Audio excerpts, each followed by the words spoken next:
Hello everybody, I hope you all are doing well and your preparation is going as per your plan.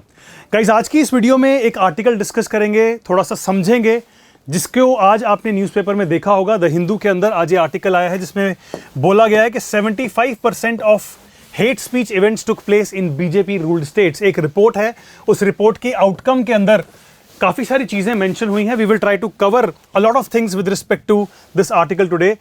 सबसे पहली बात, हम क्या क्या कवर करने वाले हैं, what are the things that we will discuss in this video. Let me give you a quick recap और a quick understanding. Hate speech है क्या, how do we define hate speech, वो समझने की कोशिश करेंगे। इस पर्टिकुलर रिपोर्ट जिसके बारे में बात हुई है, रिपोर्ट का नाम है hate speech events in India. इस रिपोर्ट का आउटकम क्या है, की फाइंडिंग्स क्या है, क्या क्या डेटा पॉइंट्स इसमें से आप यूज कर सकते हैं अपने आंसर्स के अंदर, अपने एस्से के अंदर। इसके अलावा which state has registered the maximum cases, इसको भी समझेंगे कि हेट्रेड को लेकर कितने केसेस कौन कौन सी स्टेट्स में रजिस्टर्ड हुए हैं और कौन सी स्टेट ने लिस्ट को टॉप किया है। Last but not the least, government of India के स्टेप्स क्या हैं हेट्रेड के अगेंस्ट, हेट स्पीच के अगेंस्ट, राइट। देखिए, एक बड़ी ही शानदार बात कही थी नेल्सन मंडेला ने। He said that a child is born with the feeling of love, love comes naturally to a child. मतलब एक बच्चा जब पैदा होता है तो लव के बारे में उसको ऑलरेडी अंडरस्टैंडिंग होती है, वो नेचुरली आती है, बट उसको हेट्रेड के बारे में नहीं पता होता। तो the child is alien to hatred. Hatred उसको सिखाई जाती है, हेट्रेड वो ऑब्जर्व करता है, हेट्रेड उसकी बढ़ना घटना उसके आसपास के बहुत सारे फैक्टर्स पे डिपेंड करती है। और ये बहुत ही ज़बरदस्त बात है क्योंकि इंडियन कॉन्टेक्स्ट में अगर हम देखें, इंडिया ऑलरेडी बहुत ही एक फ्रेगमेंटेड सोसाइटी है। कितनी सारे डिविजन्स हैं, कास्ट के बेसिस पर भी डिवीजन है, रिलीजन के बेसिस पर भी डिवीजन है, फिर क्लास के बेसिस पर भी डिविजन्स हैं। ऑलरेडी इतनी फ्रेगमेंटेड सोसाइटी के अंदर अगर हेट्रेड बहुत ईजिली फैलेगी तो उसके नुकसान ही नुकसान है। मतलब और ज़्यादा पोलराइजेशन हो सकती है, और ज़्यादा टारगेटेड वायलेंस हो सकता है, लिंचिंग जैसे इंसिडेंट्स हमें और ज़्यादा बढ़ते हुए दिख सकते हैं। इस सब के कारण आज के टॉपिक के, आज के समय पर हेट्रेड को समझना, हेट स्पीच को समझना और हेट स्पीच के किस तरह से प्रॉब्लमेटिक कंडीशंस जो है इसका आउटकम हो सकता है इंटरनल सिक्योरिटी पर्सपेक्टिव से, उसको समझना बहुत इंपॉर्टेंट है। आज की इस वीडियो में इसी सब के बारे में चर्चा करेंगे। So if you like this video, the topic of the video, आप मुझे मेरे ट्विटर अकाउंट के ऊपर फॉलो कर सकते हैं, इंस्टाग्राम के ऊपर फॉलो कर सकते हैं। Even you can join my Telegram channel only and only if you are a student और an aspiring candidate who is going to prepare with for UPSC with anthropology optional. So इसके अंदर anthropology से related बहुत सारा content मैं share करता हूँ, आप इसको ज़रूर ज्वाइन कर सकते हैं। I will share the link in the description as well. So आज की इस वीडियो में इस रिपोर्ट की फाइंडिंग्स को डिस्कस करते हैं, but before we talk about the findings of the report, let's first try to define what is hate speech. Hate speech बोलते किसको हैं? क्या हेट स्पीच की कोई एक यूनिवर्सली डिफाइंड डेफिनेशन है? Answer is no. ये भी प्योरली बेस्ड ऑन एक्सपीरियंस कोई भी डिफाइन कर सकता है। So as such there is no single universal definition which exists, but generally अगर हेट्रेड की बात करें या हेट स्पीच की बात करें तो हेट स्पीच क्या होती है? जब कोई एक इंसान किसी दूसरे इंसान को किसी तरह से जुबानी अटैक करे, और इस तरह से अटैक करे कि उसके किसी एक एट्रीब्यूट को पकड़ के उसके अगेंस्ट कुछ बोले, चाहे उसकी रेस के अगेंस्ट कुछ बोले, रिलीजन के खिलाफ कुछ बोले, एथनिक ओरिजिन के खिलाफ कुछ बोले, नेशनल ओरिजिन के खिलाफ कुछ बोले, सेक्स के खिलाफ कुछ बोले, किसी डिसेबिलिटी का मजाक उड़ाया जाए, सेक्सुअल ओरिएंटेशन या फिर उसकी जेंडर आइडेंटिटी, किसी भी एक मुद्दे को लेकर अगर किसी के खिलाफ कुछ बोला जाए, उसको हेट स्पीच की तरह से समझा जा सकता है। इस रिपोर्ट ने बहुत अहम कुछ एक फाइंडिंग्स दी हैं, things which can be directly useful in your GS paper 3 internal security में तो एज इट इज आपके काम आ सकता है। इसके अलावा एसेस के अंदर भी आप इसको यूज कर सकते हैं। The best part I like about this particular article was the conclusion that they have given. उसको आप डायरेक्टली कॉपी पेस्ट करके भी अपने किसी मेंस के आंसर की कंक्लूजन बना सकते हैं, but we will talk about that. सबसे पहली चीज, की फाइंडिंग्स हैं क्या, इस रिपोर्ट से क्या क्या निकल के आया है। इसमें कुछ एक चीजें हैं जो काफी इंपॉर्टेंट हैं समझनी और याद रखनी भी। देखिए, बोलती है ये रिपोर्ट के while only 255 events took place in the first half of 2023, मतलब 2023 के बारे में ये रिपोर्ट बात कर रही है कि जनवरी से लेकर जून तक सिर्फ और सिर्फ 255 इवेंट्स थे जो हेट स्पीच के रजिस्टर करे गए cases. The number rose to 413 in the second half of the same year. मतलब 2023 के बाद जून से लेकर दिसंबर तक ये नंबर कम से कम डबल हुआ, मतलब 62% इंक्रीज हमें देखने को मिला, विच इज अ ह्यूज नंबर। इसके अलावा report also categorically mentions that around 75% of the total events took place in the BJP ruled states. मतलब हमने यूपीएससी के पर्सपेक्टिव से यहां पर पॉलिटिक्स नहीं खेलनी, ना ही हम बहुत ज़्यादा इसके बारे में बात करेंगे, बट ये सिर्फ आपके लिए एक अंडरस्टैंडिंग का पर्सपेक्टिव है कि ये रिपोर्ट हाईलाइट करती है कि ज़्यादातर एक पर्टिकुलर पॉलिटिकल पार्टी से इसको एसोसिएट किया जा रहा है इस रिपोर्ट के अंदर, जिसमें बोला गया है कि यूटीज जो बीजेपी रूल्ड हैं, जहां पर बीजेपी का कंट्रोल है लॉ एंड ऑर्डर के ऊपर, वहां पर इसके इंसिडेंसेस और भी ज्यादा देखने को मिले हैं। हमारे लिए इससे ज्यादा इंपॉर्टेंट क्या है, while 36% of the events included a direct call of violence against Muslims, 63% included references to conspiracy theories, primarily involving love jihad, land jihad, halal jihad and population jihad। मतलब इससे कुछ एक चीजें हैं जो आउटकम्स हमें समझने हैं कि हालांकि 36% इवेंट्स कहीं ना कहीं मुस्लिम्स के अगेंस्ट वायलेंस की बात करते हैं, बट उससे ज्यादा बड़ी प्रोपोर्शन है ये मुद्दे लव जिहाद, लैंड जिहाद, हलाल जिहाद एंड पॉपुलेशन जिहाद। मतलब ज्यादातर जो इवेंट्स दिखे गए हैं, ज्यादातर जो केसेस दिखे हैं हमें, वो एक पर्टिकुलर कम्युनिटी के अगेंस्ट दिख रहे हैं, which is a point of concern.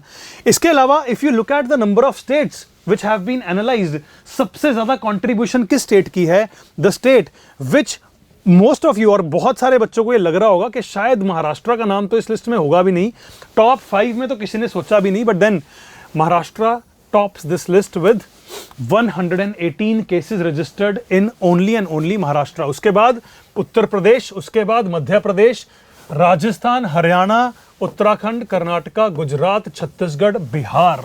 तो टॉप 10 स्टेट्स के अंदर इन स्टेट्स के नाम आए हैं। एंड आई एम श्योर आप लोगों को, कुछ लोगों को जो मेरी इस वीडियो को इन डिफरेंट स्टेट से देख रहे होंगे, आप लोगों से मैं जानना चाहूंगा कि क्या वाकई में ही आप भी ये फील करते हैं? For example, if somebody is watching this video from Maharashtra, क्या वाकई में आपको लगता है कि ऐसा कुछ वहां पर प्रिवेल कर रहा है, कि हेट स्पीच वहां पर बढ़ती दिख रही है?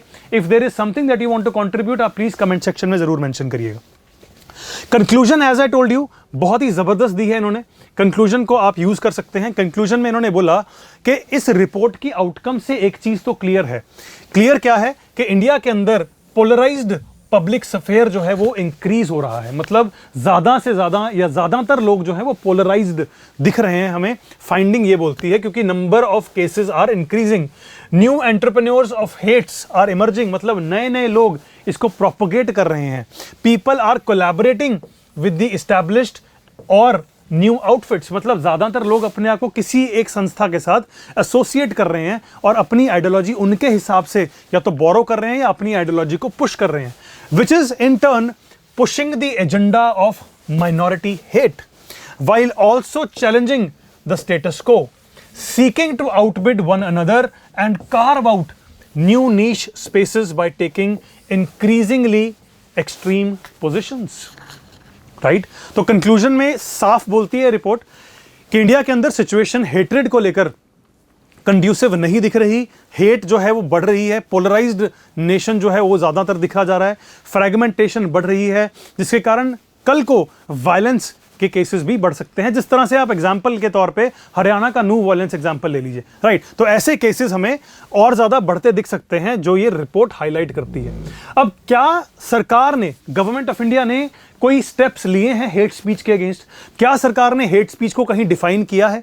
क्या एक स्पेसिफिक सजा है हेट स्पीच के अगेंस्ट? अगर कोई एक वीडियो में कुछ एक बोल दे, किसी एक सोसाइटी के या किसी एक रिलीजन के खिलाफ कुछ बोल दे, उसको किस तरह से पकड़ा जा सकता है, या उसके ऊपर किस तरह की धारा लगेगी, या किस तरह से उसको पनिश किया जा सकता है? करंटली अगर मैं आपको समझाने की कोशिश करूं, एक ऐसा बिल है जो अभी तक एक्ट में नहीं तब्दील हुआ है। उस बिल का नाम है hate crimes and hate speech bill 2022। अभी भी ये प्रपोज्ड है, अभी तक ये एक्ट नहीं बना है, बट जिस दिन ये एक्ट में तब्दील हो जाएगा, there will be a lot of improvements in this particular sphere। तो अगर आप मुझसे पूछें कि सर अभी क्या बहुत सारा हमारे पास फ्रेमवर्क है इस चीज को लेकर? Answer is not at this point. But अच्छी चीज ये है कि there is something which is going to happen and something which is going to come up very सून।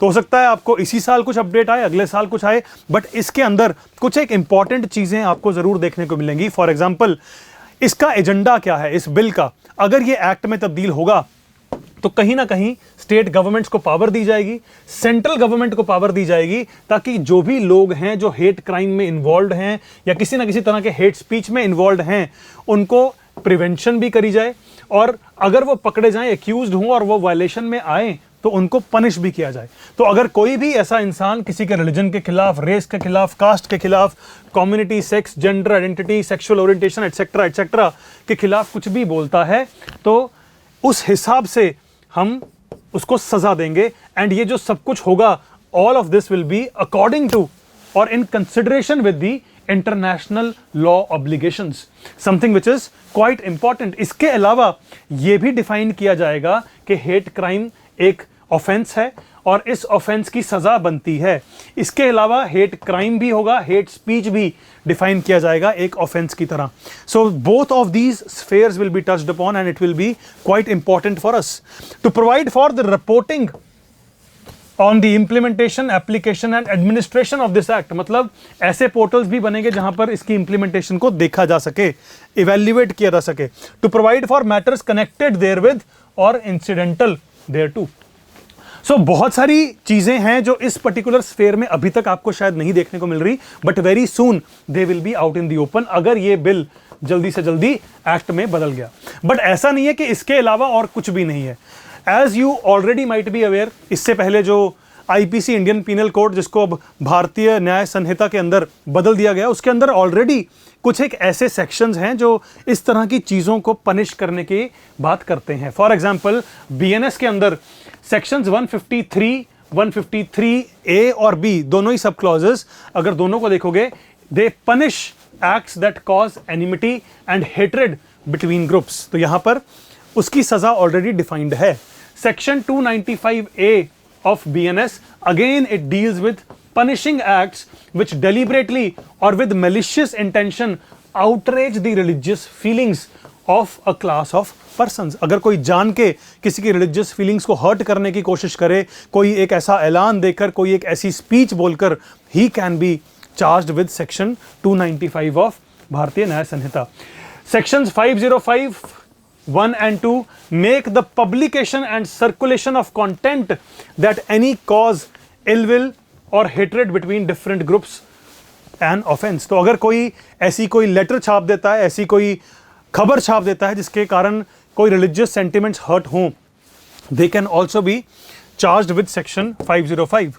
इसके अलावा अगर कोई ऐसे कमेंट या ऐसी कोई हेट स्पीच स्पेसिफिकली एक शेड्यूल्ड कास्ट और शेड्यूल्ड ट्राइब के अगेंस्ट अगर कोई देता है, तो उसके लिए, as you all are already aware, scheduled classes and scheduled tribes prevention of atrocities act 1989 ये भी प्रोवाइड करता है कि कोई भी हेट स्पीच अगर इन दोनों क्लासेस को टारगेट करेगी, that will be punishable. So ये ऑलरेडी हमारे पास एग्जिस्टिंग मैकेनिज्म है। But as I told you, इसके अलावा जो एक बहुत इंपॉर्टेंट चीज़ हमें नियर फ्यूचर में देखी जा सकती है, जो देखने को मिल सकती है, it is hate crimes and hate speech bill 2022 which was proposed. So ये आर्टिकल इसी के बारे में बात करता है। Now if you look at the article, अब अगर आप ये सब समझ गए, आर्टिकल पढ़ना बहुत ही आसान है। आर्टिकल शायद आपको थोड़ा सा लंबा लगे, बट इसमें सब कुछ इंपॉर्टेंट नहीं है। जो इसका क्रक्स से निकल के आया है उसको हमने अभी ऑलरेडी डिस्कस कर लिया है। So I hope you will still go and read this article. एक बार फिर पढ़िए, इसमें कुछ एक एग्जाम्पल आपको दिख सकते हैं। Just go through these examples, एक बार इस आर्टिकल को रीड कर लीजिए। डेटा पॉइंट्स में से बहुत सारे डेटा पॉइंट्स को मत उठाइएगा, only and only those which you can remember and you can make your topical notes. Hate speech के ऊपर टॉपिकल नोट्स बना सकते हो, तो वहां पर एक बार इस रिपोर्ट को हाईलाइट करके ये सारी चीजें आप मेंटेन कर लीजिए। That will B more than sufficient. Once again, you can follow me on the accounts given below, and for more such videos, please हमारे चैनल को सब्सक्राइब जरूर करिए। Thank you very much. Take care.